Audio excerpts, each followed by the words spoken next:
data in two different way. Saya ajar dua benda lah lagi. Tiga. Saya ajar tiga lagi. Pertama adalah mencari perbezaan bagi satu kumpulan, iaitu one sample t-test. One sample t-test. One sample t-test ni adalah only applicable if you have some standards to compare. So hypothesis testing yang seterusnya adalah I want to just to compare lah. Compare percent with the other studies. Ataupun ada studies ataupun kita panggil sebagai national standard lah. National standard.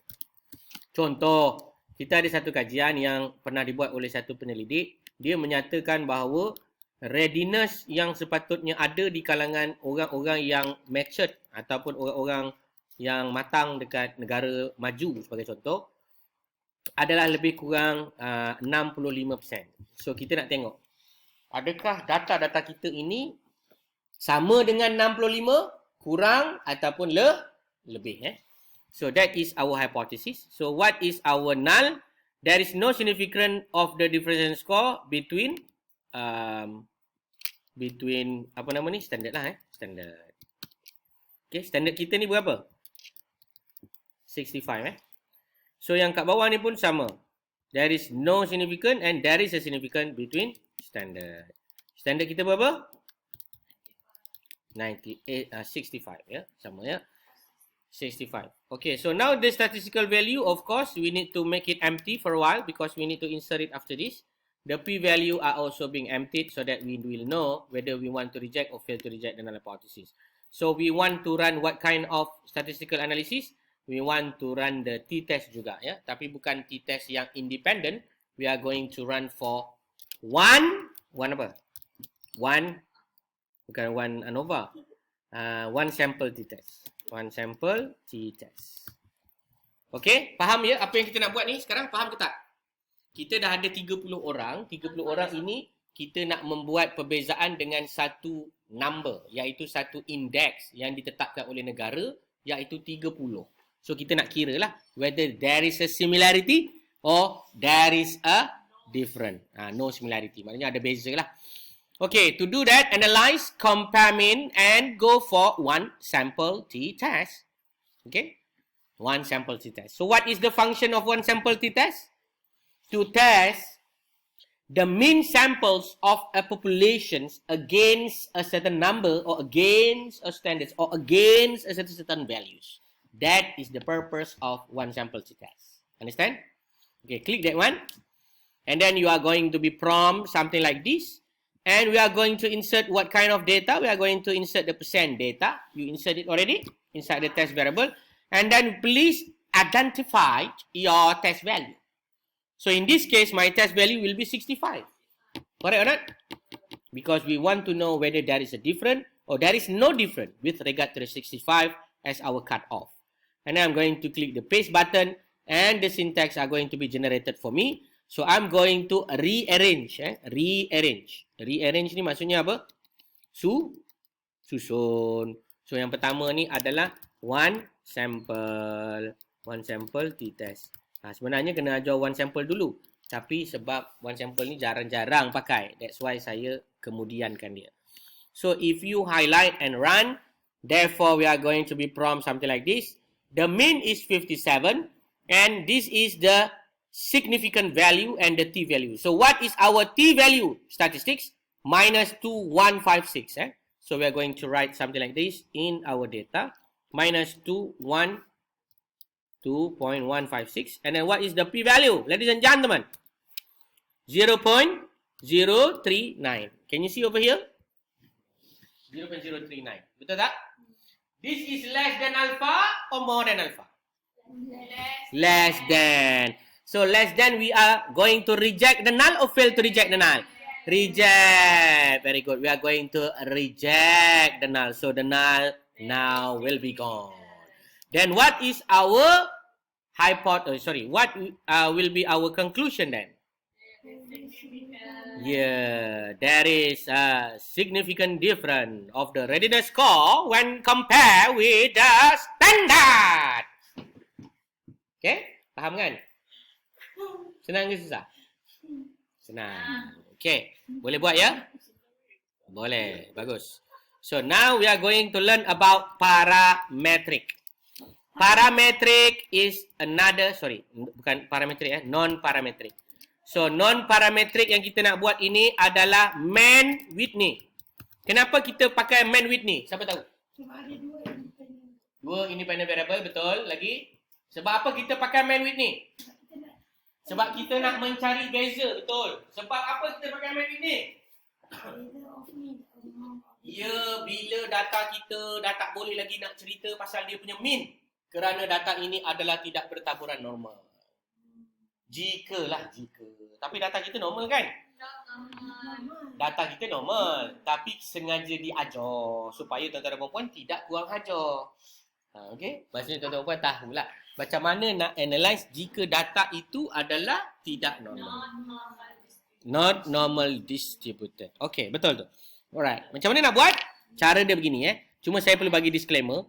Kaedah ini adalah sedikit tricky sebab kena ingat bila kita run parametric analysis pada kita punya sampel, pertama data kita sudah tidak lagi menceritakan apa yang dipanggil sebagai mean dan standard deviation. Itu kena jelas.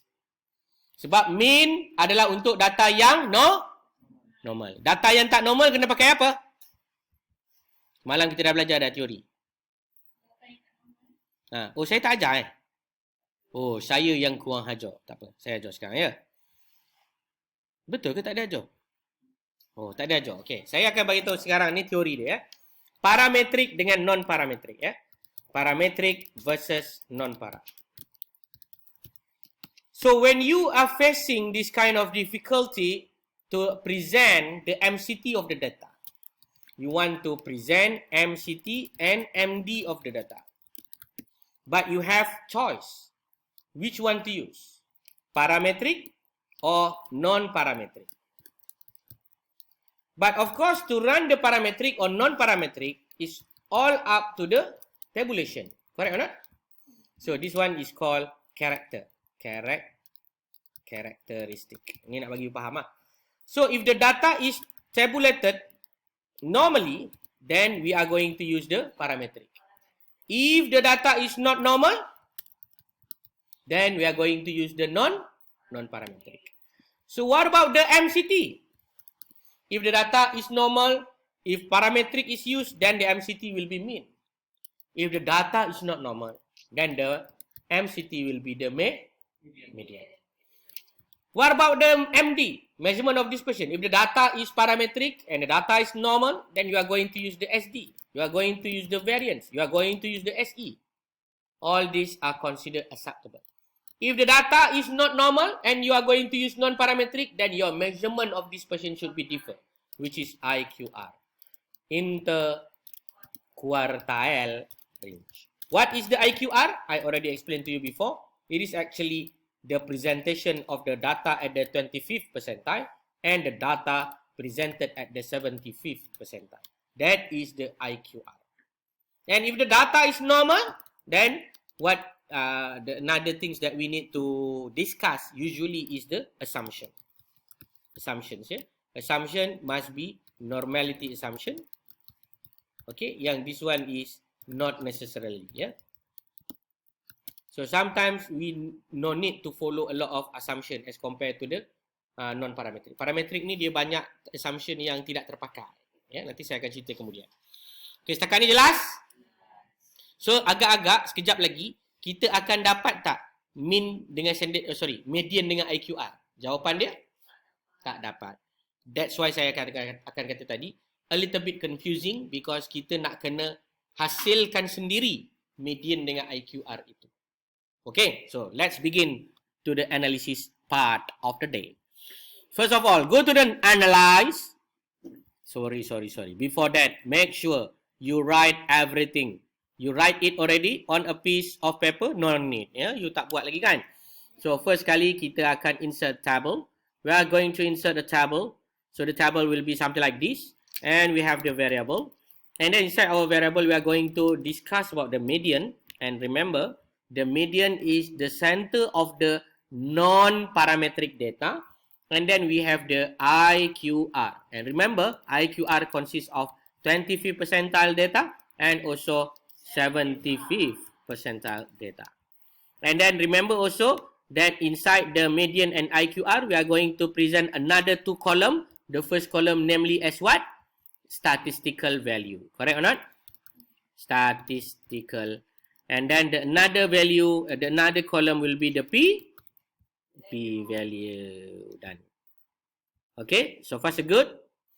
So I'm going to simulate only because this is not true lah sebab data kita ni memang tak normal. Data kita ni memang normal. Therefore, I do not have the not normally distributed data. Therefore, I just simulate it using the same one named as gender. We have male and female, and we are hypothetically saying that the the score of the readiness is not tabulated normally. Yeah. Therefore, we need to use the Mann-Whitney. Yeah. So our N will be 30, and our test will be Mann-Whitney test. Okay, ini cara nak buat table. Alright, so IQR need to be centered like this, and need to be merged and centered. Yeah.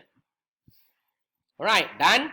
So to run the data and also to complete the procedure, we need to do something like this. Analyze non-parametric test, legacy dialog. 2 independent samples. 2 independent samples. Boleh ke tuan-tuan dan puan? Very good. And then, okay, sekali lagi. Analyze non-parametric test, legacy dialog, 2 independent samples. Menu tuan-tuan dan puan kemungkinan sedikit berbeza dengan saya because of the version. Your menu or the arrangement of the GUI might be differ from my version due to the differences of the version number. Ya. Okay, boleh ya. Kemudian tekan butang yang berkenaan. You are going to be prompt something like this. And for your information, it look like the same. Betul tak? Dia macam sama macam t-test. Betul ya? So what we need to insert inside the test variable? Our percent. Yang ini masukkan persen ya. Masukkan persen. Bukan gender. Gender tu adalah grouping variable. Pandai. Masukkan grouping variable kat bawah and do not forget to define your group as mentioned by our friend just now. Tadi Puan Vanessa. Puan Vanessa ada bagi tahu. Jangan lupa kita codingkan as what tu. Kalau letak 1 dengan 2, 1 dengan 2. 0 dengan 1, 0 dengan 1. Jangan terkeliru. Tekan continue dan tekan butang paste. Dah tekan tak? Then the syntax are going to be generated for us and we are going to be making a prediction or not prediction, interpretation. So based on the value of the Z, we can see over here, this is the Z value. The Z value is minus 1.427. So we are going to report this value minus 1.427. So that is our value. Sorry ni salah ni. Bukan kat sini tempat dia.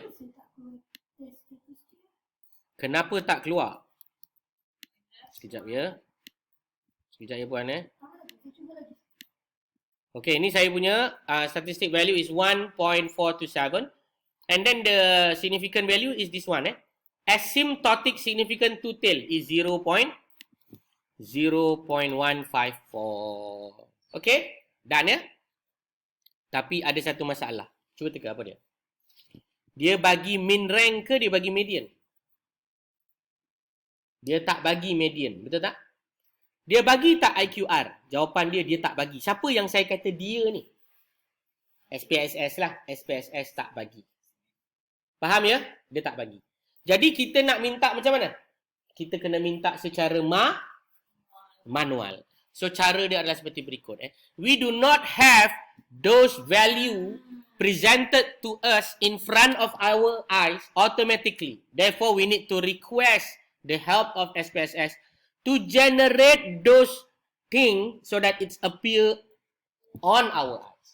To do that, first one, go to the data. Sebabkan dia tak keluar tadi, therefore kita kena bagi arahan berikut ya. Cuba follow saya Go to the data. Dah go to the data dah? Split file. Split, bukan sembelit. Split. Split file. click the radio button compare group. Click the compare group radio button option and then insert the gender. Insert the gender. Okay, so it will run something like this. It will separate analysis based on gender. That is the command. Okay, and then click the paste button. You already paste that one? Okay, after you paste that one, then we run for the analysis. Go to analyze. Descriptive statistics. Frequencies. Dah? Analyze descriptive statistics. Frequencies. Dah? Tekan butang reset. Reset already?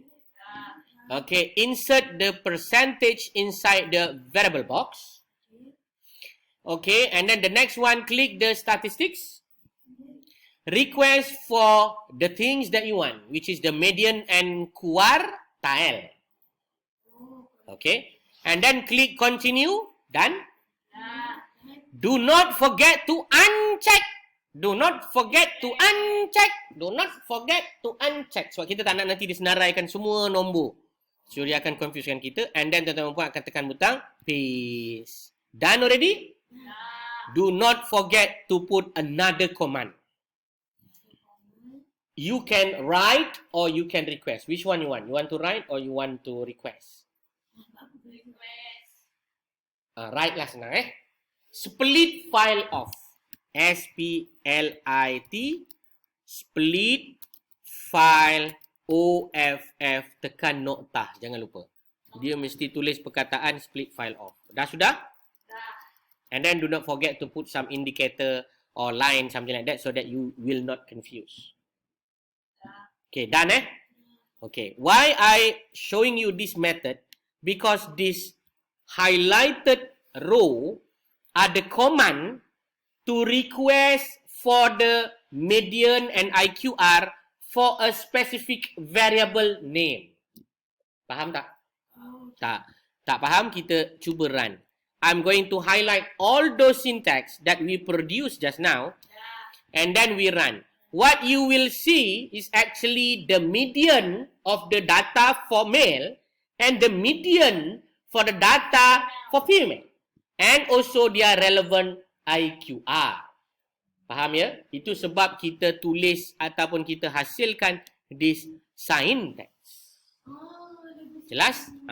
So let's say you want to replicate the similar approach but for the different variable, which is the A7. Ingat A7? A7 adalah sexual experience. Remember, like our friend already said, change it into the correct identification, which is 0 and 1. And change the A1 into A7 to make a filter based on the A7 cases. And then we are going to rerun the whole experiment. Then we'll get the same thing for the sexual experience. We get the 0.192 fail to reject null hypothesis. There is no significant difference. And this is the median and also the IQR for the yes and no status of the respondents. Understand or not? Yeah, that is the idea. With that, please do insert all the answer following.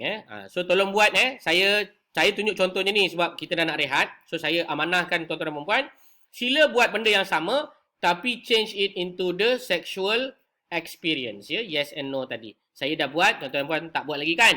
So tolong buat sambil-sambil tu, kalau rasa penat nak berehat dulu, boleh berehat. Nanti jangan lupa sambung. Kita akan tangguhkan dulu kelas sampai 10.30, kita sambung balik kemudian. That's all. Thank you very much.